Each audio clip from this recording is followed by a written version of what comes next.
Rob Brown here on this gorgeous fall day here in Memphis. It's going to be about 86 today. Fall weather, you got to love it. But soon, eventually the leaves will change.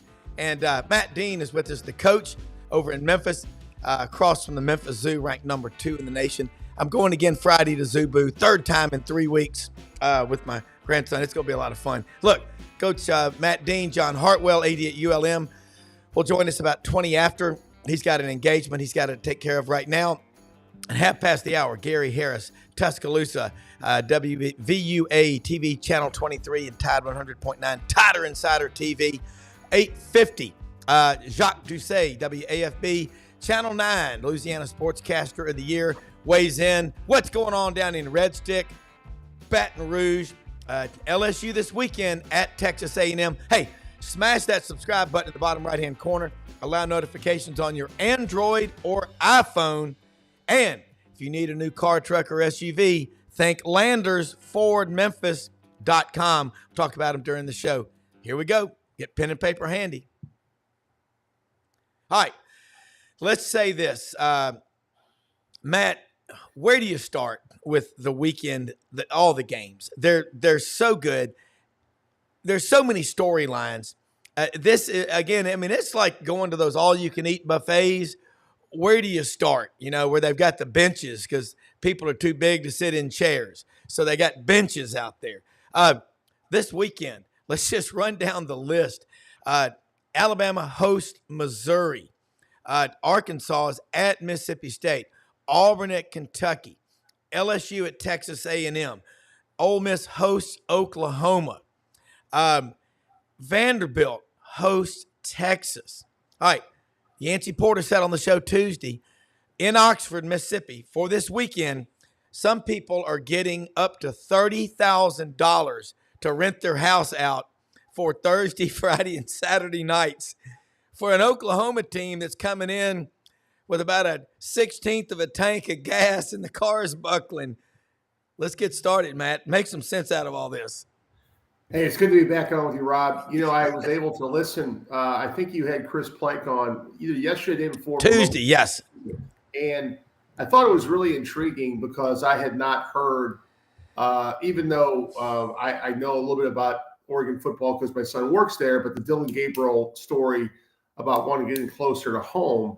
And I'm sure that's 100% accurate. The thing that's interesting is I honestly thought that Oklahoma would be better. And you guys talked about the line of scrimmage. The defense is still very talented, very well coached. And quite frankly, it was the defense that beat you guys, Rob, down in Auburn because that was a game that was stolen from you in the fourth quarter. But this weekend, I don't see Oklahoma Ole Miss a contest. I don't know if you feel the same way. I think Ole Miss is 2 to 3 scores better just because offensively the Sooners, if you looked at last week against South Carolina, they didn't do much. And I know South Carolina, and kudos to Coach Beamer and his staff. They've really won some big games so far and had LSU on the ropes, right? Yep. But the game of the week is got to be down in College Station.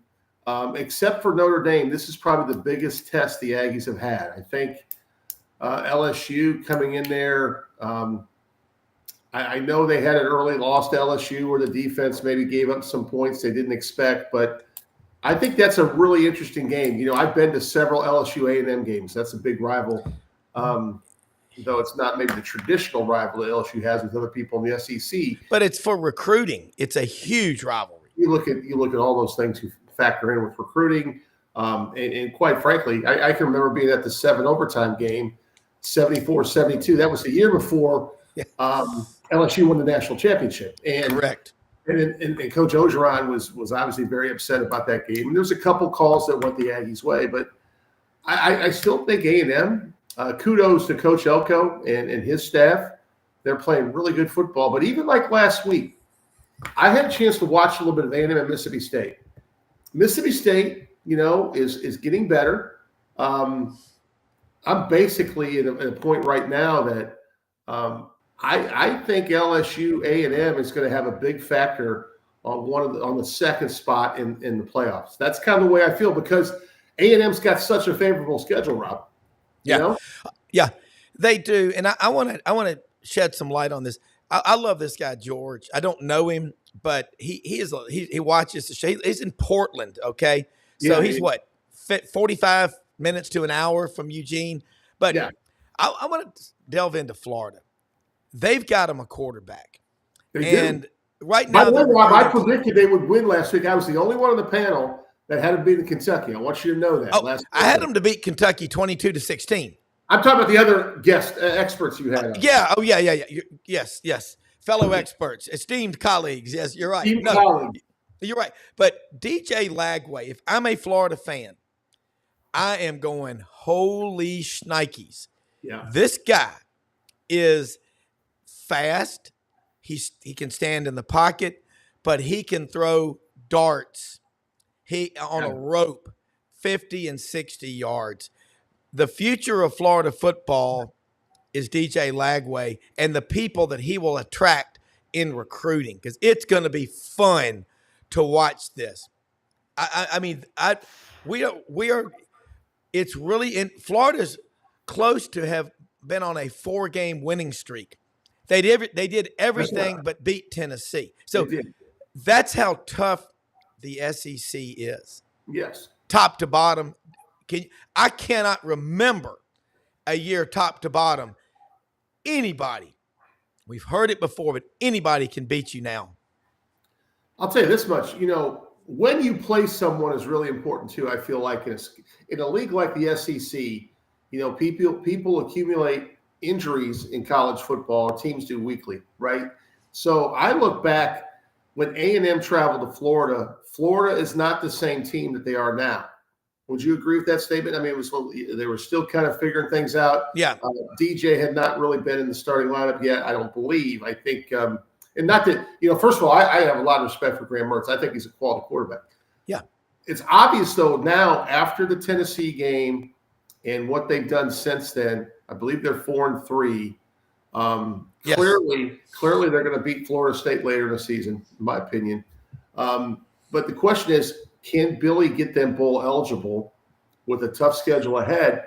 And because how good his quarterback is, I think that may save his job. I could be completely wrong. I mean, I think you got to look into that factor. I think you're seeing a team getting better. In the coaching world, that's what we talk about all the time, is can you get better week to week? Whereas I would argue that Missouri is not the same team we thought they would be week 1, 2, or 3 now. So, I mean, you look at some of those differences. I mean, it's clear. Great example is Charlie Lee, what he's done at Vanderbilt. Clark Lee, yeah. Yeah, right? So I think in a real intriguing game, Texas is going to win the game, probably. But how they respond, because you saw how Kirby Smart's team responded after being down 28-0 to Alabama on the road in a really tough environment. They damn near won the football game in the second half. And then since then, they have been the Fighting Bulldogs, as we know them. Yeah. What will happen this week? Will Ewers get back on track? Because Vanderbilt has a really good team. I mean, they are. I was kind of disappointed that game day didn't go there, but I get it. The whole Indiana situation going to Bloomington. They're 7-0, and Corso used to coach there. It's kind of like a reunion. I get that, but I think Texas better be ready, because this has kind of been Vandy's mantra this year. They're going to play hard against anyone for 60 minutes. Man, and their offense is hard to figure out with Diego Pavia. I mean, his stats are not off the charts. I think he has 11 or 12 touchdown passes. But it's what he does to make everybody around him play better. They move the chains. Yeah, they're look, they're 5-2. Vanderbilt, 5-2. And now I made a prediction Tuesday night that Florida wins 2 of these last 5 games. I believe that. I'm with you. I bet a sack full of crystals with Lauren Meadows and David Whitley on the Buddy Martin show Tuesday night. Matt, let's look at a couple of things here. Missouri, we're going to talk with Gary Harris shortly, so I'll leave that one alone. But Arkansas at Mississippi State. Yeah. Jeff Lebby is a hell of an offensive mind. and Oklahoma misses him. They fired their offensive coordinator Monday. Arkansas has to go on the road and get that win.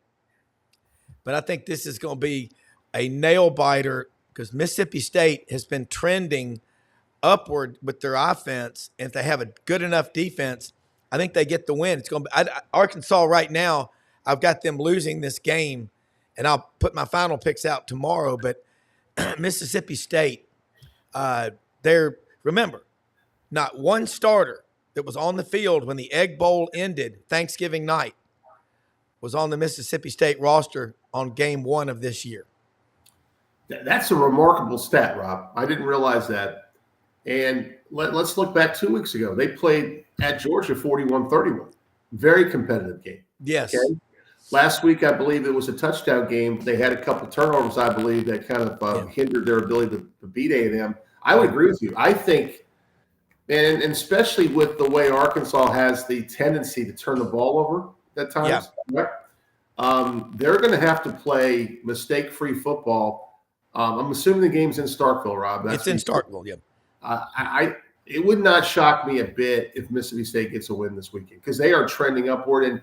And I think they know now that it's all about improvement leading into next season, leading into finalizing a recruiting class, believing in a system. And you got to admit that program's been through a lot since we lost Coach Leach, and they lost Coach Leach. So offensively, one of the great minds in college football, and you can also tell it by, you mentioned it, Rob, how poor offensively Oklahoma's been this year, how different they've been. I mean, it's easy. This is where I disagree with folks. It's easy to point just at losing your quarterback. Well, we see cases on cases. Vanderbilt found a quarterback, right? I mean, and you would have said before the season, there's no way you'd have taken Vanderbilt's personnel over Oklahoma's personnel. Yeah. But what's one of the biggest differences at the quarterback spot? Yeah. It is. It is. And I think I heard you say this on Tuesday. I think Chris Plank did. Evaluations. It's not just the head coach that makes those evaluations. It's both sides of the ball staff-wise. And right now, Vanderbilt, like I even texted my son last night, one of the highest graded tight ends in America is Eli Stowers at Vanderbilt. Do you know he was recruited to play quarterback at Texas A&M? My son told me about it last night, and I was like, that's an amazing story. So that young man is now playing at tight end, part of a Vanderbilt team that's 5-2 in the SEC, with the biggest upset in 40 years for their program. So development of players and evaluation of players. We don't talk about those two words a lot, but they are crucial. They are crucial. And quite frankly, Venables better figure out a way to get his offense to score points because I know they love him. I know there's history. But at the end of the day, they're not very competitive right now, Rob. Well, if you look at Jackson Arnold, highest rated offensive recruit in Oklahoma history, 5-star and change. They sack him in the second quarter of the Tennessee game, their first ever SEC game. That was a powerful statement. They put in Hawkins, the freshman whose dad played for Bob Stoops at Oklahoma. He ain't getting it done. They tried to put Arnold in. They did the other day. It doesn't matter. Their offense, and Chris Plank, who's the sideline reporter on the Boomer Sooner Football Network, knows that program well. Yeah. And the Dylan Gabriel story to Oregon, I'm sure Tyler, your son, talks to him. I'm sure he got some NIL money to go. So he wanted to be closer to home. He went to St. Louis Catholic School, I think, in Honolulu, Hawaii, as Coach Reed used to say.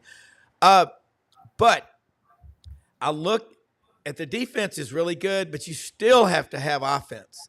And their offense at Oklahoma, we talked about this. Yancey said it from Rebel Yell Hotline Tuesday. Ole Miss, it looks like their first 16 plays every week are scripted. So they'll probably score on the first possession. Yeah. But if Oklahoma can keep it close going into the fourth quarter, that's how they can win a game. What was the theme with Ole Miss football going into this season? Playoff or bust, okay? They better not lose because they're going to find out what bust looks like. Did you know in January, 41 players will be leaving Ole Miss? Guys, if we've seen this story before, Yeah. flush out your headgear, get your heads out of the sand.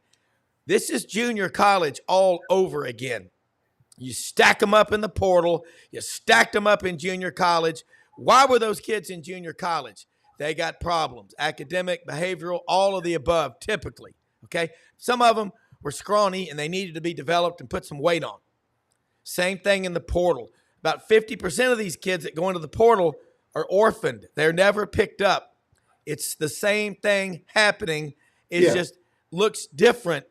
But you've got to build your program long term with high school recruiting, Matt. You cannot grab offensive linemen, I'm talking game-changing types, out of the portal. Rarely.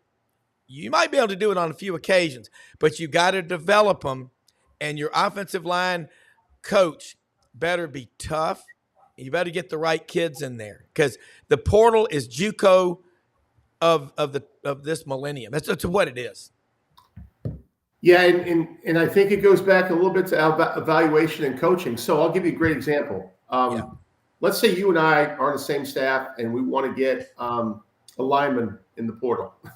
Okay. One of the things it's easy to do is go to the most elite programs and let's say we got some money to spend, let's say, and we know we can get someone on someone's line. We look at how many starts they've had in a 2 or 3 year period. Their representation contacts our representation. We make it work. But to me, one of the things that's really intriguing is if you dig deeper, sometimes you're better off looking at, okay, I have someone I trust in the coaching profession that let's say is a great offensive line coach at a MAC school. Let's just say that, okay? And I know there's a first team all conference player that's got some NFL draft grades on the board that would probably like to get an upgrade in money. And because there's a relationship with the coach, it may be painful if we take one of our good friends' players away from him, but it's financially advantageous for the kid. It's just like free agency. But hear me out here. And sometimes how you work the portal, Rob, and how you evaluate the portal is very, very important. And I'm not, and I think if you look at Dan Lanning's model, let's just look at versus Kirby, someone he worked for. Kirby, year after year after year, top 3, top 4 high school class, right? Wins a couple national championships. It's real easy to say that I don't need to go in the portal because I built this wealth of prospects that I'm a great developer, I'm a great evaluator. If I need a piece here or there, I'll get it, but I am who I am. But when you take over a new program and you have to restock the cabinet, I think you have to do a combination of both. And I think that's what Dan Lanning has done at Oregon. I know it's only week 8, but they're the number 1 team in the country. And he's 29-5 in his first 34 games as head coach at Oregon. He's had 1 blowout loss to his mentor. The other 4 games were like 4 points or less. Could have went their way at any play. And you lose Bo Nix, who's now starting for the Denver Broncos, 4-3 as a rookie. And yeah, you can say you get Dylan Gabriel, but look how much grief they got the first 2 weeks when everyone's saying Oregon doesn't look very good. Well, no crap. They're trying to figure it out. Yeah. Better every week. And now, you know what, Rob? They look pretty good. Yeah. You know, Ohio State. I was at the Purdue game last week in West Lafayette. First 3 drives, 21-0. We punched them out. Game over. Yeah. Yeah. And everyone's saying, oh, this is a trap game. This is your Vandy game. Okay. Those guys all week, when they got done with Ohio State, it was over. It was flushed. It was on to Purdue. And all I'm telling you is this.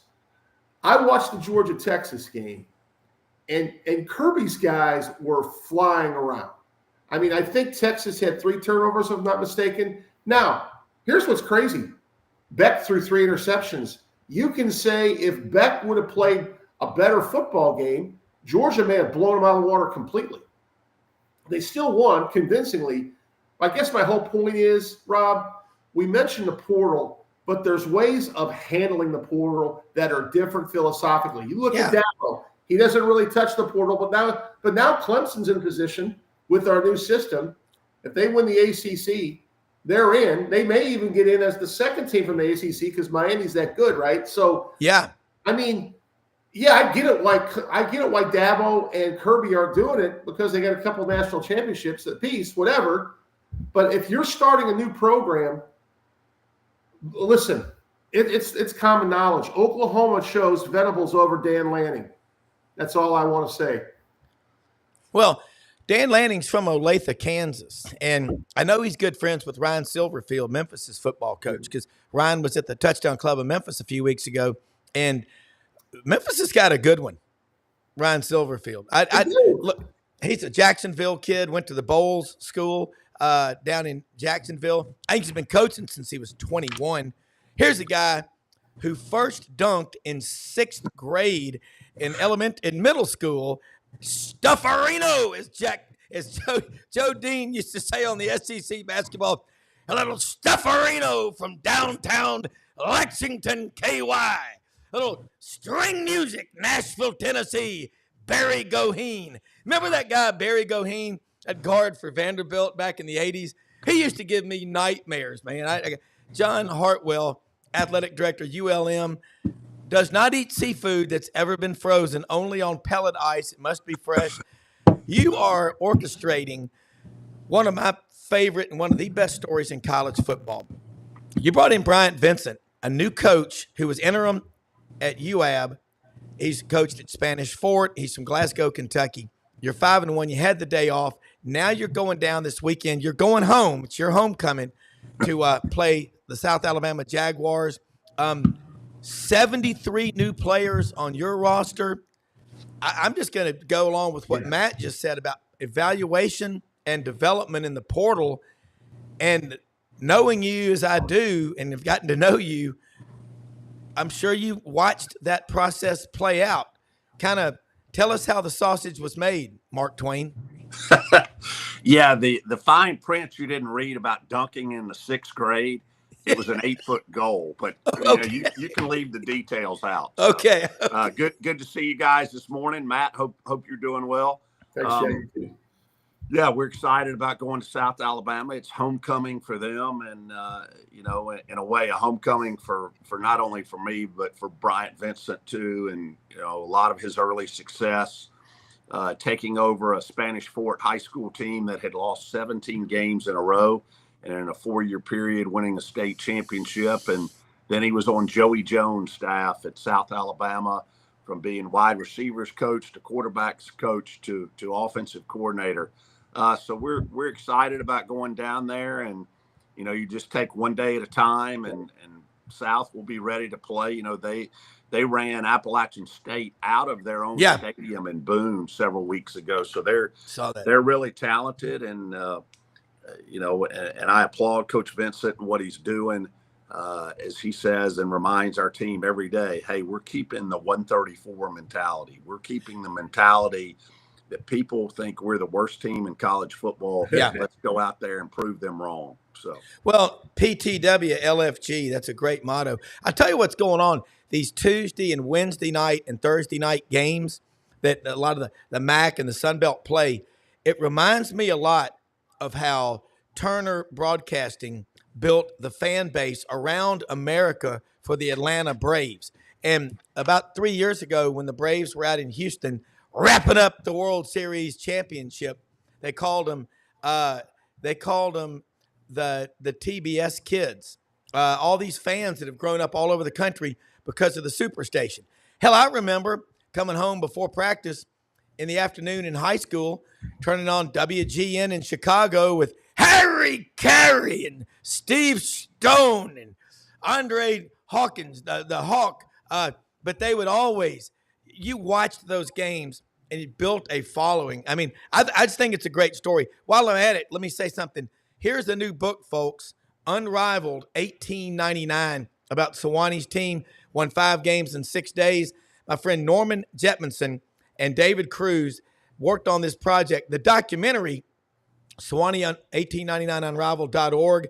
Go to the website. You can buy it. It's a great, great documentary on DVD.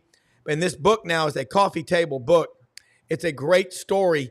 I would recommend every college football coach in America show that to his team to remind them of why this game is so special. Absolutely love the story. John, before I go back to Matt, I want to ask you this college football season, looking here in the SEC, top to bottom, you look at the Sun Belt, you look at the Big Ten, the ACC, everybody wants to beat on the ACC. They might have two teams, Miami and Clemson, make the playoff. I think a lot of people in the SEC were thinking we might have 4 or 5 from this league. It's playing out differently than most people thought. Would you agree, John? Yeah, it is. And the beauty of it is there's still parity in college football. I mean, there are a lot of talented players out there, a lot of really good coaches.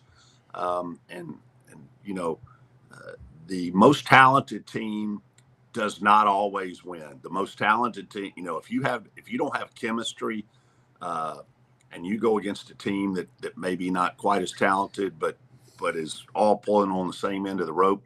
You see it in football, you see it in sports, you see it in corporate America every day. But I think that's something that's really exciting. I'll give you guys something else to chew on here, and this is going to be amazing. That a part of the House settlement that really hasn't been talked about is, and it's come out, but people hadn't paid a whole lot of attention. So the House settlement plays out like it's anticipated. Come July 1, at the FBS level, you can only have 105 kids on your roster. So you don't have to be, you guys know I get geeky on numbers sometimes, but you don't have to be a math major to you are a CPA. Nothing wrong with that. I like this. But I would say on the average, the 134 FBS teams there are, I'd say an average probably 125 is what people are carrying right now in terms of players. Yeah. So if you say 20 times 134, that's about almost 2,800. 2,680, I think. Yeah. Yeah, there you go. The math in your head, 2,700 roughly. Yeah. Kids playing FBS football right now that come July 1 are not going to be playing FBS football because you're going to have roster limits of 105. So that is going to be quite the change for a lot of people. And, we've talked before about people going in the portal and never finding a home. Yeah. That number is getting ready to escalate through the roof. So that's some of the transition and some of the backside of the House settlement. And you hate it because it's going to reduce the walk-on opportunities for kids at the FBS level. But hey, that's not athletic directors, that's not presidents, that's Judge Wolkin in Northern California making that call as part of the House settlement. And that fat slob probably never played a down of sports in his life. I'll just say that. Because you're talking, what about the possibility that you have, like in the NFL, you have guys on the reserve list. Like, remember, legendary quarterback Babe Laufenberg played for about 20 years in the NFL, and he said he was laying on the beach drinking a cold beer one time, reading a magazine, and got a call, hey, we need you to play quarterback. That's probably going to happen because you got to have the bodies out there. But you're taking 2,680 people away from the game they love. That's absolute crapola. That decision, it needs to be appealed. And what you've got now is activist judges finding activist student athletes to carry these bullspit cases, and it's not good. Walk-ons, we all know people that walked on in college. In basketball, baseball, football, they're some of the best people you will ever meet, and they make great employees. Why does he think this needs to be done? I mean, Matt, John, have at it. Gary Harris is going to join us in just a minute from Tuscaloosa, but I see no logic. But y'all are both athletic directors and understand all the minutia.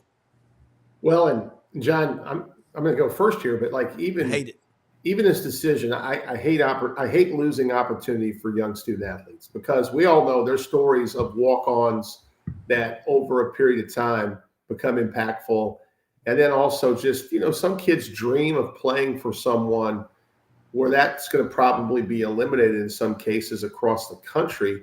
And then you dive deeper down, it's like, we realize, we understand in a roster of whatever your number is, after the two deep, maybe not all positions, but it's hard to get on the field as it is. But I don't understand the why on this one, John. I think I'm having a hard time, because it's not like these kids are being funded at the bottom of your roster with a ton of NIL money. You know what I'm saying? Many times that's never the case, right? So I guess, Rob, you're 100% correct in that thought with the activist judges, but I don't know why you would think this is a good idea.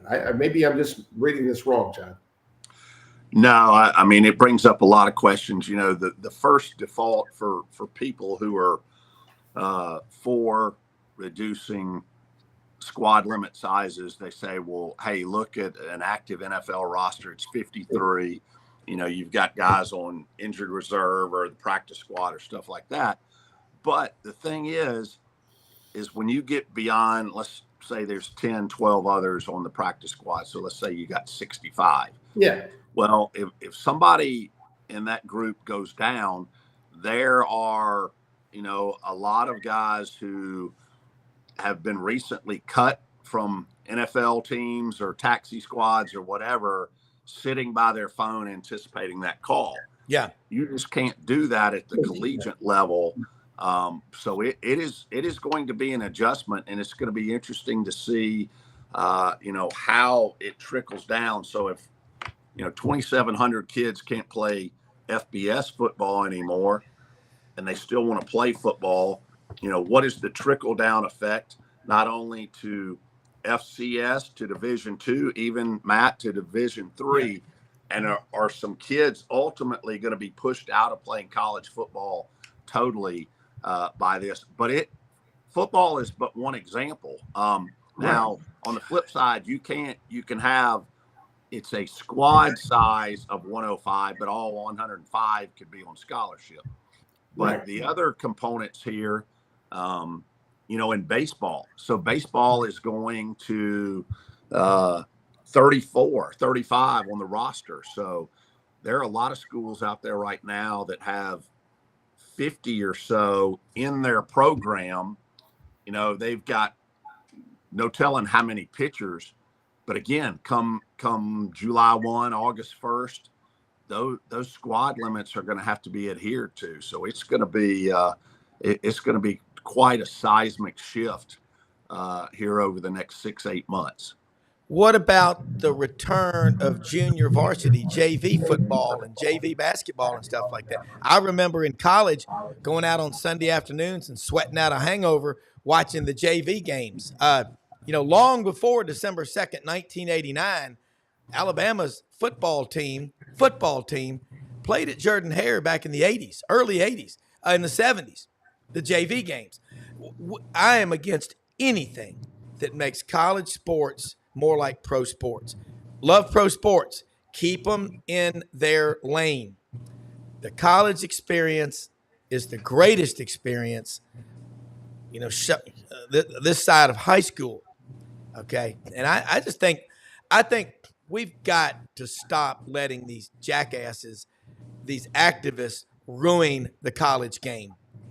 And the people that have the money, the fans and the boosters, need to take a stand, like the fugitive poets and the agrarians back in the 1920s, about the South. As we move out of the small towns into the big cities, we could lose our identity. Think about it. Hey, Gary Harris joins us right now. Gary, I was trying to think of a way, growing up watching WGN in Chicago with Harry Carey and Steve Stone in the Cubs games. Harry Carey, I got this one, Gary Harris. Hello, Gary. How you doing, man? It's John been Hartwell and Matt Dean all with us this morning. Yeah, it's I know been you a while wanted to talk to them. since I've been on, and the last time I was hoping to come on. Well, the last few weeks we just haven't been able to connect. But the weekend that Vanderbilt beat Alabama in Power 4 conference play was the same weekend that Louisiana Monroe beat James Madison. Yeah. The other group of 5, and I thought that that was just as big an upset in my mind at that level because of what James Madison had done the last couple of years. And I wanted to congratulate John on that win. Of course, they've just kept on winning now, so it's been an unbelievable season. And what you guys have done, I've been watching it, and it's been quite a roll. So congratulations. Appreciate John. that, Gary. Yeah, it's been fun. Get to come back to the state of Alabama this weekend, going to Mobile to play the Jags. Hey, you talk about upsets, and I know we were bouncing around and got a lot to talk about. How about Kennesaw State last night? I saw that. Shocker, absolute, and that's what we're seeing this year in college football.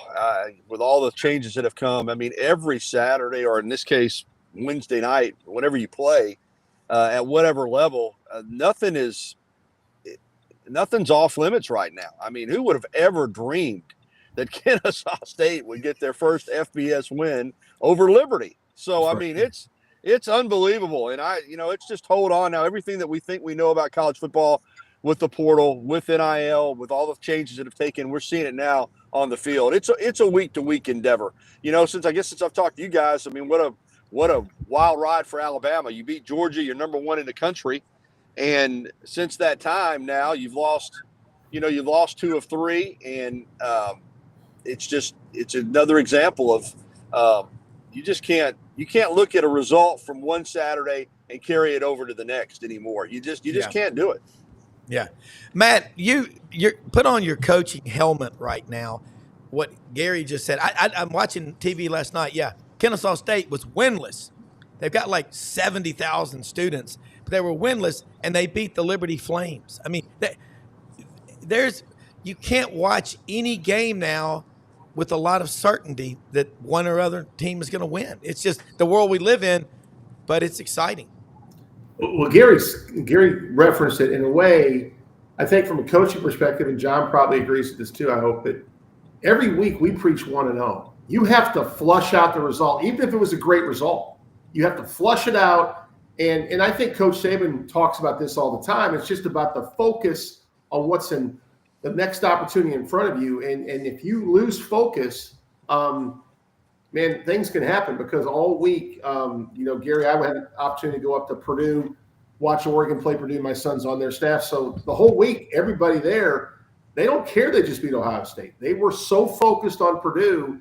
They came out those first 3 drives and they got up 21-0, and then they kind of just, settle in from there. But it's true. And I think the great thing about this 12-team playoff is even Bama at 5-2, if they can get things back on a roll, there's no reason they still can't be invited to the playoff. And that's really, as long as you get an invite to this thing, man, you got a chance, because every week, as Gary said, it's a different challenge. There's different matchups, different games. And then if you get to the Final 8, it's all at neutral sites, bowl games, right? So the thing that's going to be incredible when we get to that point, I think the first weekend, the 5 versus 12 matches on college sites are going to be fun as heck. The environment there to host a college playoff game.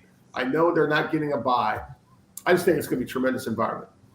Gary, at Alabama, you talked about the losses. They're epic. They're few and far between.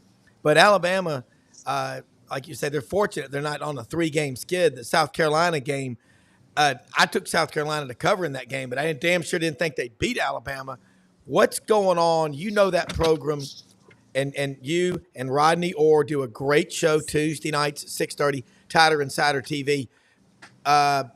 Give us a breakdown, your takeaways up to this point where you're 5-2. Well, I mean, if you'd have told me Alabama would have a loss, I wouldn't have been shocked. Or 2 losses, I wouldn't, I just wouldn't have thought one of them would have been to Vanderbilt. I mean, I thought one of them would have been to Georgia. But I just think, again, it's just where we're at. Nick Saban steps down, retires. You bring in a new coach, you bring in a new staff. You're having that transition, and I clearly misread it. I mean, I thought Alabama would be honest with you, I thought they'd have a good chance to be at worst 6-1, maybe 7-0. But we see it on the other side with what Indiana's done. We're talking about, what Vanderbilt's been able to do, going into the portal, not just bringing in players, but bringing in coaches. And I think here, you had 26 guys go in the portal. Again, I look at the roster and I said, well, Gary, highly, and then you have to bring in some other guys to try to take those spots, and they're just not as good. I mean, I don't know. It's you said they could have had 3 losses in a row. They could be 4-0 in the SEC or 0-4 in the SEC. Yeah. I mean, every game that they played, you go back to the first half of the Georgia game and how dominant they looked, and then of course you hung on for dear life in that game. But they could have lost every SEC game that they've played, and they could have won every one of them. So it's just the margin for error for Alabama is like it is for most other teams, and we're just not used to that because under what Nick Saban did, more times than not, there were as you mentioned, Rob, there were the epic losses occasionally, but most of the time, and there were some close games. It was blowout city. I mean, Vanderbilt scored 13 points in 3 games against Alabama under Nick Saban total in 3 games. It's 4 points a game, and then they win. They score 40. So, it is what it is. Is the best way I can answer that. It's a struggle bus. I think that. Now, Missouri it looks like, have some injury issues this weekend. If the running back and the quarterback can't play, that'll change their team. If, obviously if Cook can't go, because we saw what a difference he makes in that team, in the Auburn game. But if he's, if he plays, I have no reason to believe that this won't be a 4th quarter game, and then they're going to be an underdog at LSU. I don't think there's any doubt about that. And then even the Oklahoma game out there and the Auburn game at home, you can't take any game for granted. So as you said, if they were to win out and get to 10-2, I think they'll be in the playoff. But one more loss, and I think they'll be out. And it'll just be interesting to see what happens with this team. John, I'm going to make you Don Ohlmeyer, executive producer of ABC Sports back in the day. The man smart enough to bring the cameras down from the press box to the field level and look up. Cheerleaders, everybody were on TV. John, what are the TV people thinking about this college football season? The executives. Yeah, I mean, I think it's, again, parity, and that's not happening in every game, but just when you think you've seen it all, there's another game around the corner coming, and I think that's part of what that's the secret sauce of March Madness. I mean, the upsets in March Madness, and it's not if they occur, it's when they occur, and who's it going to be this year? Who's going to get hot? And I think that's something that's going to play out, like Matt said, in the in the playoffs. Who's to say that number 12 team, and they're going to have to go on the road in a hostile environment, but all of a sudden they get one win, and then all of a sudden Cinderella is coming to the ball. So that's one thing. Hey, one of the things that I wanted to mention too, I was reading a couple of articles early this morning. I'm just going to read you these headlines in this article and would like to throw it out there because we talk. I know Rob loves the term ROI, return on investment. Yeah. I'm reading this article, the headlines. Ole Miss built a $10 million roster to reach the 12-team playoff. With 2 losses, what happens now? I mean, that's right. You got some people asking those questions, and that's not the only institution it's happening at. Yeah. Gary, I know you've got your morning show coming on. What's the temperature right now? I listened to your show. I've got the app on there, and I listened to Ryan Fowler. I listened to y'all and Tyler Insider. And you've been there before, but you're replacing the GOAT. I mean, that's where you start, isn't it? Well, there's a lot of uncertainty right now, no doubt about it. And I mean, I still think Kevin DeBoer is a good football coach, but we're seeing it play out in that. I don't think that regardless of, I do think Alabama's unique, even within the Southeastern Conference. I mean, I just think everybody's passionate about their programs, but here it's such a ingrained part of the people that it impacts people's self-esteem. It impacts how they feel about themselves and their job and their families and everything else. And I'm kind of re-situating here to the point that you don't know what it's like until you experience it. And you're not given the normal opportunity really to be a coach and just kind of fill things out. And now he's in the crosshairs. I mean, there's no way about it, because when you look at their team, could have lost a couple more, could have won a couple more. But I think that the 2 games that they lost, and I think this is fair to say that they didn't lose because of a lack of talent. I think that there were decisions either made by players or by coaches that impacted the outcome of those games. And Yeah. if the players made poor decisions, that reflects on the coaching staff. And if the coaching staff made poor decisions, then obviously that directly impacts them. Now, again, you play enough close games, you're going to win some, you're going to lose some. But I think the feeling among the fans is that with better coaching, either in terms of preparation or in game, that Alabama would be undefeated. Now, whether or not that's fair, I don't know. But that is the perception. And then, as you guys have alluded to, you've got Nick Saban still living here, working here, and has done a great job, I think, of supporting Coach DeBoer. But still, you've got people saying, well, if Nick Saban were the coach, they'd be 7-0. Yeah. And based on Nick Saban's track record, how can you argue? People would say that. This is the first time since his first year, and we know what he took over in 2007, that Alabama's had 2 losses before November. So the temperature is very, very warm, and there's just not a lot of patience here. And the expectations now we're seeing really are a little bit out of whack. But, somebody has to follow Saban, and it's just not going to be easy. And if Coach DeBoer, fairly or unfairly, loses a couple of more, and this turns out to be an 8-4 team playing in, a mid-level bowl game, then what the pressure is going to look like going into next season. There's just no way around it. So they win the rest of them, get in the playoff. As you guys have laid out, it's a different world now. You get in the playoff and everything's kind of okay. That's the goal. And if it goes to 16, it'll even more so. But if Alabama doesn't make that playoff, it's going to be a long off season. I can tell you that. Yeah. And Gary, I know you got to get ready for your show. You just said it best. Nick Saban's got an office there in the stadium, but he's been wonderful on ESPN Game Day. It's been fun to watch that. But I think Matt and John would agree, when you've got an alpha, a GOAT, that's the standard for the rest of college football.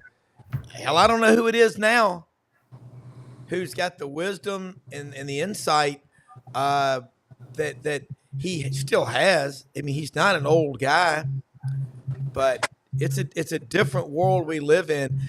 Gary, I know you got to go, but tell us people how they can follow you, but also what's your gut feeling on, you mentioned Alabama's schedule. I mean, you've got Missouri at LSU, they'll be an underdog. You've got Mercer, and then at Oklahoma and Auburn. First up, Rob, I want to say today is Kalen DeBoer's 50th birthday. So okay, happy birthday! His birthday is a week earlier than Nick Saban. So I imagine he's trying to celebrate his birthday a little bit with a lot of preparation. Based on what I've seen, I can't see this team running the table. I mean, I think right now with the way that LSU has improved and the flaws that Alabama has. The flaws that have been exposed, that I would expect Alabama to lose there, but we know Alabama's history at LSU has been really, really good. They've won more than they've lost. So nothing would surprise me with this team. It wouldn't shock me if they went 10-2. But as I said, from what I've seen, I think every one of these SEC games is going to be competitive. And if you're in games that go into the fourth quarter, they're going to come down to a few plays, and if you don't make those plays, you're going to have a chance to lose. So I don't see Alabama finishing this thing out 10-2. I just don't. Whether it's an upset loss this weekend or a loss in Baton Rouge or a loss, upset loss at Oklahoma, because by then, as bad as Oklahoma looks right now, they could have their receivers back. They could have found something offensively. And then I know recently the Iron Bowl in Tuscaloosa, these games have not been really close, but and I don't know where Auburn's going to be at that point. When you haven't won a conference game, but there's no reason to believe that based on how Auburn's lost, that they can't be competitive in that game, because Auburn's another really interesting case study here to be 0-4 in the league, and you could argue that they certainly could be 3-1 in the league. So I think for Alabama, I just don't see them finishing it out and running the table. So I don't think they're going to be in the playoff. But that's, just my opinion. Yeah. Gary, Twitter handle. You at Gary Harris _WVUA, my Gary Harris WVUA23 Facebook page, and Tide100.9.com and WVUA23.com. Thanks, guys. You bet. See you next week. Take care, Gary. Bring in Jacques Doucet right now, WAFB Channel 9 in Baton Rouge. And Landers Ford, wanted to say something about one of our sponsors. LandersFordMemphis.com, located out at Houston Levy and Poplar. They will deliver cars, trucks, and SUVs. They're open Monday through Saturday, 8 a.m. to 7 p.m. Service department, it's a big one, is open 8 a.m. to 6 p.m. The number one Ford dealership in the Mid-South, LandersFordMemphis.com. They can deliver anywhere.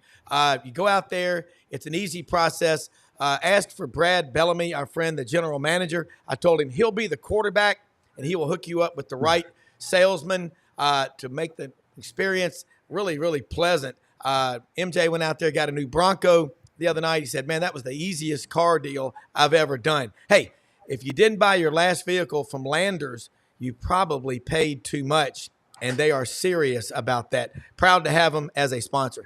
Jacques, college football season, nothing crazy going on, just the typical every day. Fans are just cool and patient. I'm okay with, just the kind of slow process. Yeah, BS. I could come as Halloween as someone like that. You cover LSU. You go everywhere. I've got John Hartwell, AD at ULM, Matt Dean, Associate AD at Rhodes College in Memphis. He's got a son on the staff at Oregon. We're all over the place. Make some sense out of this. And LSU, Bo Davis is back. Kevin Peoples is there. Talk about the defense. They're coming along. Let's talk Tigers. Yeah. Well, to your last guess real quick, we used to always talk about on road trips, whether we're leaving games, going to games, we always say, who would be dumb enough to follow up Nick Saban at Alabama or confident enough to follow up Nick Saban about who the hell is going to take that job, and that invincibility all these years and that intimidation factor and all that. I mean, even the games they would lose under Saban were so memorable, like a kick six or a final play of the game type deal. Even when they lost it, the other team had to just go over their head to do it. So it's an interesting dynamic. I for one, will never be overlooking Alabama when they come to Tiger Stadium. No. For sure. Somebody joked, I hope LSU doesn't overlook Alabama to the Vanderbilt game later in the season there. But but yeah, to your point, LSU defensive line going into the season was thought to be perhaps a disaster because of who they missed on in the transfer portal, and they just didn't have a lot of guys with experience coming back. And the guy that they were counting on the most, Jacoby and Guillory, had an Achilles injury and went out for the year. And so, coaching, it makes a big difference. And LSU stocked their staff with Blake Baker as the defensive coordinator, Bo Davis on that defensive line. Corey Raymond comes back to coach the secondary. Kevin Peoples might have had the biggest impact so far because LSU's two edge rushers have 14 sacks combined, Braden Swinson and Savion Jones. So when I look at this team, I've had the fortune of covering, 3 national championship teams and another that made the national championship game in 2011 that lost to Alabama. But, this team, they're talented, but they are not, bursting with talent. And I think that this has been Brian Kelly and his staff's best coaching job in his 3 years here to get this team to 6-1. Yeah. John, I know you got to hop off here in a second, but great insight from a man who looks like he has not 2 participation trophies over his left shoulder, but 2 Emmys as Louisiana Sportscaster of the Year. Jacques, that is damn impressive. They're hard to get. Well, I'm kind of like Luke Longley tagging along with Michael Jordan. My my photographer and editor, Darren DeQuano, does an amazing job of shooting stuff, editing stuff, and not to pat ourselves on the back, but the Cecil versus the Diesel documentary got nominated for an Emmy, and so we'll find out if it wins in December. But these are like Suncoast regional stuff. This ain't like Seinfeld or anything, but they look the same, and I'll pass them off the same if you won't catch me on it. Yeah, I'm impressed, John. Yeah. Yeah, Jock. Hey, good to be on with you today, and congratulations to the success for the Tigers. I saw an article the other day talking about the combined records of LSU, ULM, Lafayette, and Tulane, and our friends down the road in Ruston as the 5th FBS program in the state are starting. They got a win the other night, so hopefully we can keep our end going from the north end of the state this weekend as we go to South Alabama. But Rob, congratulations on your success. I know that win over James Madison in particular was huge, and nothing flukish going on up there. You guys are playing great football and winning games. Yeah, Coach Vincent's doing a great job for us. But yeah, as always, guys, great to be on with y'all. And John_Hartwell on X. Follow anything and everything ULM Warhawks at ulmwarhawks.com, and try to keep it, as Coach Vincent says, keep the 134 mentality. Everybody says we're the worst team in college football. Let's take it one day at a time, 134 mentality, and go get a W in Mobile this weekend. And Rob, just to follow up on your little intro point there, we do have a group going to the Bluegill tomorrow night on the Causeway for dinner. So hey, Will Johnson will not eat seafood that's ever not from Mobile because he's grown down on the Gulf Coast. All right, John, y'all have a great time. I'll be watching that game Saturday. Thanks. You bet. Matt, jump in here with Jacques Doucet, and what a fun job you've got. And you just mentioned that staff: Kevin Peoples, Bo Davis, Blake. They spent about $16 million on it, and they're getting their money's worth. Matt, you know what it takes to build a staff. Corey Raymond comes back, and the magic returns with the defensive backs as well. I'm really it's good to be on with you, Jack. I'm really curious this week your thoughts, because I think the biggest game in college football is LSU A&M this weekend. Obviously, it has a lot of possible playoff implications, has SEC playoff game implications. Break down the matchup in your mind, because it looks like A&M is getting better every week, but I could say the same thing about LSU. Yeah, Matt, these are the last two undefeated teams in the SEC when it comes to the league. And granted, I think neither team has played Georgia, Texas, even Alabama or Tennessee, but they are the last two undefeated teams. Kyle Fields is a madhouse. People kind of crack on them about being a little weird and this and that, but 2 years ago, I went over there and they were 4-7. They're going nowhere fast. It's the Saturday after Thanksgiving, and they packed that place and they punched LSU in the mouth. LSU was on the way to the SEC championship game. Devin Achane, the running back, ran for over 300 yards against LSU. So I expect I think they're going to have 108,000 people there. Oh, yeah. And so it's a rough atmosphere to go into. Brian Kelly said as much. He said, look, no offense to Arkansas, no offense to South Carolina. Those are tough places to play, but this is upper echelon stuff. And so LSU had a lot of pre-snap penalties last week at Arkansas. So I hope they got that straight going into this game. But, LSU, just after they lost that first game to USC, a USC team that has proven that they're not very good. They've lost 3 games. But has somehow kind of gotten better as the season has gone on, got kind of fortunate at South Carolina, won an overtime game against Ole Miss. Lane Kiffin is probably still kicking himself for the missed opportunities and them losing that game.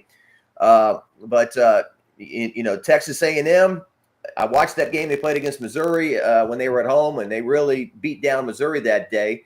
Last week, I guess they weren't. It was kind of hard to get fired up in Starkville at 11 in the morning or whatnot. But this is kind of the game that A&M over the years has not been able to win to kind of break through to go to the next level. Yeah. But LSU hasn't won over at Texas A&M since 2016. They've lost their last 3 trips going over there. So I think LSU just needs to manufacture a little bit of a running game. If they can get 100, 125 yards rushing, keep them honest. And Nussmeier, it's gonna fall on Garrett Nussmeier again, because he doesn't, obviously nobody runs like Jaden Daniels, but Nussmeier's not a runner. Everything's from the pocket for the most part with him. And the LSU defense, as we talked about, they only gave up 38 yards rushing last week against Arkansas. And so they've gotten a lot better. And, A&M's a 2.5-point favorite, a close game expected. What did LSU rush for at Arkansas the other night? Well, Durham, the freshman, had 101 himself. So I think it was around maybe 130, 140. Like that. I had said the team that runs for north of 160 yards wins, but it makes sense when the other team is held to 38 yards, because you still got to be able to run the ball. But talk about Garrett Nussmeier. He made a statement at the beginning of the season how much he loves the state of Louisiana. he's reflective of that strong German culture in South Louisiana. But I mean, he's like having a coach on the field, isn't he? Yeah, well, look, St. Patty's Day down here. All these Cajuns are out getting drunk, Frank Duffy celebrating comes on the show drinking with his friends, walking through the quarter on St. Patrick's Day, the parade they have. So, hey, you can't beat it. We celebrate everything down here. Right. Yeah, Nussmeier, he's been on the team a long time. I mean, he's been on the team since 2021. Ed Ogeron's last year, and that was when LSU had Max Johnson. And they let Nussmeier play a little bit that year. And, he was always a guy that would come in and make the amazing play. And then sometimes he'd cancel it out with a boneheaded turnover. But this year, he's thrown some interceptions. I mean, Jaden Daniels only threw 4, I think, all of last year, amazingly. Now, Nussmeier was never going to do that. But, he's just got great arm strength. He makes great throws, and he's a coach's son, Doug. I mean, I remember Doug Nussmeier when he was on the New Orleans Saints, and he's been a coach for a long time. He's been on Alabama staff. I remember Nick Saban coming up to Nussmeier, I think, before the 21 game and kind of patting him on the head and stuff because he knew him growing up. So, I think he's done a great job. This wide receiving core is good. It's not amazing, I don't think. There's no Malik Neighbors in there, but, Mason Taylor at tight end, Jason's son, his genes are pretty good. He's going to be a pro for sure. So,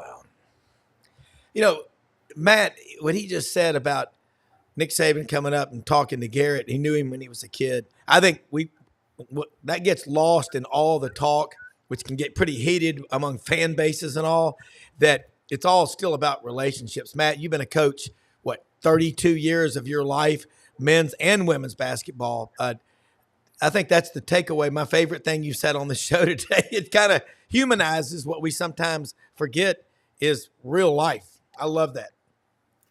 Well, I look back to the early parts of the season.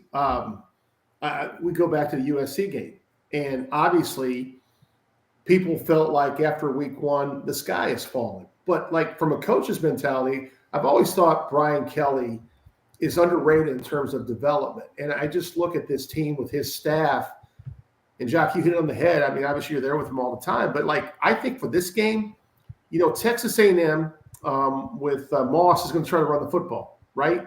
And whoever wins the line of scrimmage, and Connor Wegman, my son helped recruit him to A&M when he was on that staff for 4 years, is a very talented quarterback. The fact they have him back there is huge. But I also believe this is the toughest test for A&M since they played Notre Dame in Kyle Field in a loss. So I think the number is around 24. If somebody exceeds that number, I think it's going to be a relatively low-scoring game. I like the quarterback matchup. I like the way Nussmeier's been playing. And I agree, all those receivers are in the NFL right now from last year. But I still think LSU, their body of work is slightly better. I know they're a slight dog, but I'm going to take Brian Kelly in this game. I really am. And I could be completely wrong because one of the best performances A&M had, we thought Missouri was pretty good. They decimated Missouri in Kyle Field. I know it was a day game, but I think in these environments, I was at the 7 overtime game.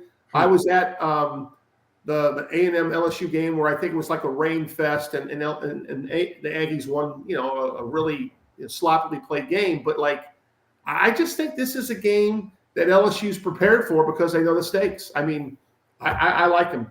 I do. 2 local ties real quick. I think you mentioned Le'Veon Moss. He's from Baton Rouge. He played at Estruma. Yeah, played at Estruma High School. I think he had some personal stuff going on that he needed to get out of Baton Rouge and go somewhere else. Yeah. And then Tommy Moffitt, LSU strength and conditioning coach for Nick Saban's first hire, I think, or one of his first hires, and was through all those national championships and on that great run. Brian Kelly comes in, doesn't retain him. I interviewed Moffitt yesterday. He doesn't mince words. I was fired. So he's on the Texas A&M sideline now as their strength and conditioning coach. He says he doesn't think it's going to feel any different. I don't know about that, but so that's another storyline of the game. Well, let me ask you about Dylan Sampson. I know this is a guy, he plays for Tennessee. Did he play at Redemptorist or Catholic? I think he was at Dutchtown High School. Dutchtown, okay. yeah. Relatively new school that opened. You saw him in high school. He may be the best. running back in the SEC. I think he's got 17 touchdowns right now. Yeah, I need to talk to my recruiting friends and get my memory refreshed on what happened there as well. But he's been explosive over at with the Tennessee Vols. I mean, Baton Rouge High School, you cover Napoleonville, Denham Springs, you cover all that area. It's per capita. I mean, Baton Rouge, Mobile, and Detroit, I think, put out probably more guys in the NFL than any three cities in America. And you get to cover all that. How much fun is your job? Well, I was talking to a class the other day at Southern University, and I said, that's where we establish a lot of these relationships. Marcus Spears is on ESPN now and a big talking personality. He was at Southern Lab right down the street playing football and basketball. When the Saints won the Super Bowl, a guy named Tracy Porter intercepted the ball from Peyton Manning, had a pick six. Where did he go to high school? Port Allen, right across the river. And so it just goes on and on in terms of guys that you cover and breaking through to the league. So I say, our high school football, sometimes I think when LSU played their season opener against Wisconsin and Green Bay, I think we were watching like the local high school football show, and I'm like, man, these guys are small and slow, for what we're used to watching. And so other states just don't compare with Louisiana. Obviously Texas, which is just a huge state, Florida, so forth. Well, you probably even covered Brandon Jacobs out of Napoleonville, who went to Auburn, finished Southern Illinois, won a few Super Bowls, a 6'4", 270-pound running back out of Napoleonville, Louisiana. Just awesome stuff. Jump back in here, Matt, with a few more minutes with Jacques Doucet, WAFB, Channel 9, two-time Louisiana Sportscaster of the Year. You need to follow him, and also do yourself a favor. Watch his documentary about Cecil the Diesel, Cecil Collins. Less than 4 games, but he was trending toward being one of the greatest running backs maybe ever in college football. Well, I will say this. You had mentioned, Jack, these two teams are both undefeated in SEC play. As we look at the future, I think even if LSU were not to win this game, as long as they can beat Alabama at home, I like their schedule the rest of the year. I mean, that's obviously a tough game, but it's at home. So I think the winner of this game, in my opinion, is going to be one of the final two teams that are playing in the SEC championship game. And some of it's schedule-induced, I think more so on the A&M side. But then A&M still has to end the year with Texas. So whoever can come out here with a win, I think's in a really, really good position to be in the final game. Yeah, I mean, we've been saying it for a while. Every game on LSU's schedule is winnable, and every game is losable. Yes. They have to play a certain way. I see you've got a Florida fan in here. Look, I ain't chalking that game up either. No, you're right. Go to the Swamp and have to win. I mean, LSU has won a lot at the Swamp, but it's never easy. I think it's been since 2002 since LSU went in there and had a decisive win. It's always a root canal going to Gainesville. So Vanderbilt's much better. And hey, if you come in off of Thanksgiving all fat and happy and think, oh, Oklahoma sucks, we're going to roll, then you lose that one. So it's just, you just got to be on your toes every week. Yeah. Well, and I agree with you, though, and that this is the best job that Brian Kelly's done. It's his year 3. He's won over 300 games in his coaching career, correct? He's the winningest active coach in terms of wins. Now, obviously, he hasn't won a national championship at this level, but, everywhere he's been, he's won at a 75, 80% clip pretty much. Ralph Miller, Oregon State basketball coach, I think he was there for 70 years. He won, he's the winningest coach in Pac-12 history, but he never won a national championship. Had some damn good teams, but Brian Kelly is at LSU. And Matt told me there's rumors that there's a Lester Miles Academic Achievement Award that's going to be. And Les Miles won a national championship. Coach Ed Orgeron for Bayou Lafourche won a national championship. LSU gets everybody in that state that they want. It is. I'm going to take LSU Saturday to win at Texas A&M. Because I think Garrett Nussmeier is going to have the best game of his career. I see it. That guy made a statement to the people of Louisiana early in the season how much he loves it and loves the people down there. I think they get that win. This is going to be a big time. I mean, that is a shot over the bow. Matt, what's your score? And before we go back, I'm going to get his score. Yeah. I just think Elko defensively is really good. I think it's going to be a lower scoring game. I see it as 24-20, 24-21. And right now I'm probably, Rob, I said earlier, I'm going to go with Nussmeier as the edge for those 3 points just because I think quarterbacks matter a ton, as we know. And I would not be shocked if A&M won, obviously, because it's a huge task to win at that crazy atmosphere. I mean, there's a ton of people there. It's loud. There's going to be some false starts. We know that's going to happen. But I'm going to go a low-scoring game, 24-21. Okay. I agree that's going to be a low-scoring game. It just feels like points are going to be at a premium. So I'll go LSU 23-20. I got LSU 26-22. Nussmeier throws for 268 yards, 2 touchdowns, no picks. But I mean, Jacques, are you going to that game? Yeah, we're leaving this afternoon. We're going to drive over there, going to do some live coverage on Friday and then cover the game Saturday. So as an atmosphere, how does it compare? I have not been to a game at College Station. How does it compare to the Swamp, to Auburn, and then ultimately to Baton Rouge? Well, it's the only place where, you look up and the people are swaying back and forth when they sing that song. And that kind of, I don't say it freaks you out, but it's different. And then they got, nobody does all this, all that stuff that the male shout leaders do and everything. Yeah. They have a cannon.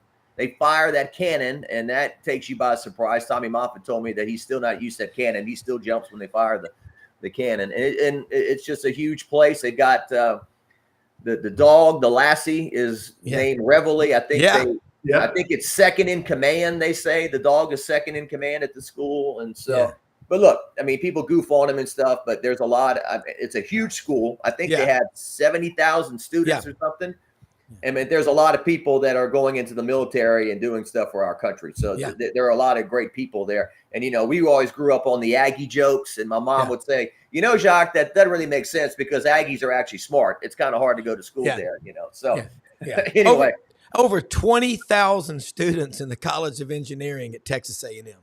20,000. I mean, most SEC schools have, 5,000, 6,000, and that's a big deal. But I've never met an Aggie fan that I didn't like. Yeah. But I can you do one story? And next week, if you'll come on with us, I would like you to ask those yell leaders to explain all the cheer. I mean, it's I don't understand it. I think it would be a cool story. What are they doing? What kind of signals are they sending out? Because they used to have the bonfires and all like that. But their fans, you're right. It's insane as an atmosphere. And everybody that goes there says they're the nicest fans in all of college football. And there's nothing wrong with that. Now, I don't see them doing neck or anything like that in the crowd at College Station. Because I think Matt has something he wants to say. Well, no. One of the huge traditions, because my son worked there for 4 years, I've been to a Friday night, they call it yell practice, right? Yeah. There is 30 to 40,000 people there Friday night practicing the yells in preparation for the next game. Yeah. I mean, it's insanity. And then from a recruiting standpoint, it's a great experience for recruits. When they are playing well, it's a really tough venue to play, and it's going to be a fun game to watch on Saturday night for sure.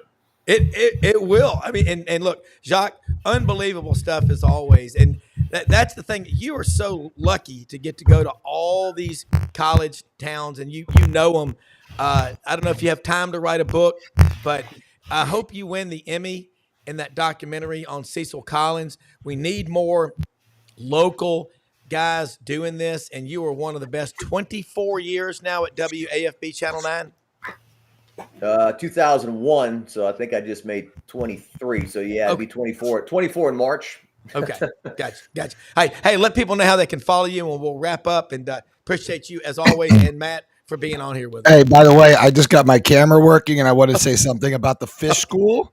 Yeah, at Texas A&M, because I had a girlfriend many years ago that went to A&M, and I went to Rebel. Was it Rebel Yell, Matt? Is that it? No, it's Yell Practice. Well, We got Midnight Yell. Midnight Yell. Yeah, that's Yeah. what's called. Correct. Yeah, Midnight Yell. Yeah, I did Midnight Yell and I did one bonfire. And, there's a lot of really cool things because if you like tradition, that's really cool stuff. But it is like, I understand that if you're an incoming freshman, you come in a week early just to go to fish school. I think they call it fish school or something like that. That's the core of cadets. Is it though? I Yeah. thought it was like freshmen had so the fans could learn the calls and all that stuff. Yeah, like there's a whole thing with it. It's not just a couple of like signals. There's a lot. Is that right, Matt? It's a little cultish for sure. I'm not sure the specifics, Brandon, but I can find out by next week for you. That answer. Would you find that out for me and report back here to the show, sir? Thank you. Yeah, I think we'd all like to know. And Jacques, one last thing. Let people know how they can follow you. And also, a lot of people on this watch this show travel. If they're going to Baton Rouge, what's a couple of restaurants off the radar that serve great food, authentic Louisiana food? Because that's my favorite food in the world. Well, the Chimes isn't off the radar, but that's a great place to go to at the North Gates of LSU. Do you know Giacomo's? Giacomo's? Giacomo's? I don't think that's in Baton Rouge, right? No, I thought you guys were talking about. Yeah, Lafayette is an hour down the road too. I mean, you can. Okay. That's the heart of Cajun country. Baton Rouge, I love it. It's great, but it ain't Cajun. Not. It's more like Houston. Great place to be and all that. They got some great seafood here and everything. But they don't talk like this. You got to go to Lafayette and get some boudin crackling. Yeah. So anyway, follow me. My name right here. I Jacques Dusey on Twitter. WAFB is our .com is our website, and I appreciate you having me on today. And look forward to chatting with you next week and in the future. All right. Thanks so much, man. Have a safe trip out there. Matt, thank you so much. Executive producer Brendan Martin, thank you so much. We pulled it off today. Let me say something real quick again. Oh, wait, I have to say something, Rob. Hold on, because this is important. I forgot to tell you. But this is just, I forgot to tell you this, but we're supporting, by the way, my friend Lisa, who's running to support help for breast cancer research. There's something called Fab 40 over 40. Yeah. You go on there. There's a little QR code here. It takes her right to her thing. It's a free vote. You vote for her. But one of the reasons I really like that what she's doing is that she's actually there's prize money involved, right? But she's donating her prize money if she were to win back to the victims of the hurricanes of Florida. So it's a twofer. So you vote for her and then you can donate. All monies goes to breast cancer research. October, by the way, is Breast Cancer Awareness Month. So, we're going to do, Rob and I, we've talked about this many times. We're going to do more stuff like this in the future. So help us support these causes. We have no reason to support it. There's no benefit for us other than just to do the right thing. And we're going to do more of this stuff. So go click the code and support Lisa. She's a good friend. She's a Florida girl, all that good stuff. So do that. Hey, do look, that favor. I'm glad you today's did. the cutoff today, but you got to do it by midnight. So if you want to support us, do us a favor. Yeah, and absolutely, because this show, we are here to serve our audience. That's what we're here for. We believe in it. I've got the best executive producer in the world. You wouldn't believe what goes on behind the scenes to make a show work. One day, maybe in the summer, we'll do a tour of the monster computer that I had to melt together. This morning, but we're going to get it all worked out because the show's growing. We're getting more popular and we're going to be rich. So, well, let me tell you the reason why we have a great producer, you got to have great a host. team effort.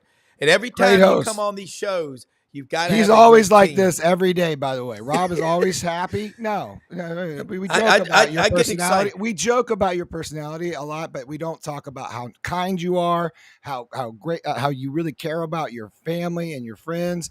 You're very, very gracious and really appreciate it. You've been the best guy I've ever worked with in this industry, and I've worked with a few of them. You're a professional and you're a gentleman, and I really appreciate all your support. And my family and I always appreciate it. It's been a pleasure to work with you. So, hey, I feel the same way. And look, guys, get ready for tomorrow because we live in the greatest country in the history of the world. Go out and find ways to help other people every day and check out Unrivaled about Sewannee's 1899 team.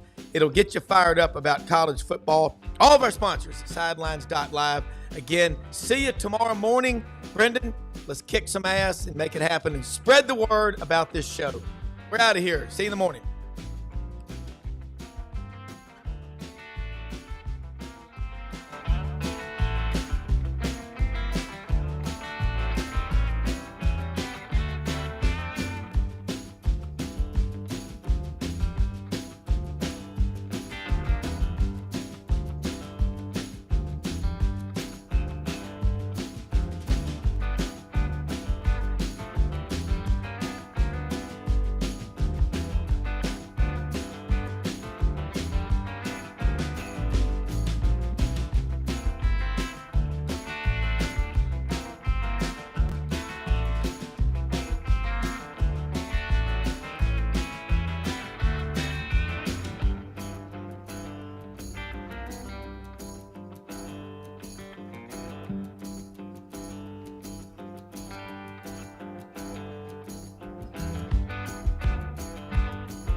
In a perfect world, you'd set a health goal and results would happen overnight. In this world, the real world, it takes time, dedication, and the right support to achieve your best self. The Vitamin Shop's health enthusiasts are here to make sure you're not wasting a single moment on the wrong supplements. From the highest quality sports nutrition and superfoods to the most sought after trends, you'll find a huge variety of science-backed solutions for every goal. And the people to help guide you along the path to greatness. Unbelievably, every 2 minutes in our communities, a child is either bought or sold for sex. I am Ari Dickey, board member for the Nashville Anti-Human Trafficking Coalition. Join me and millions of others in our fight against human trafficking and for its victims by helping to educate the most vulnerable among us, our middle and high school students.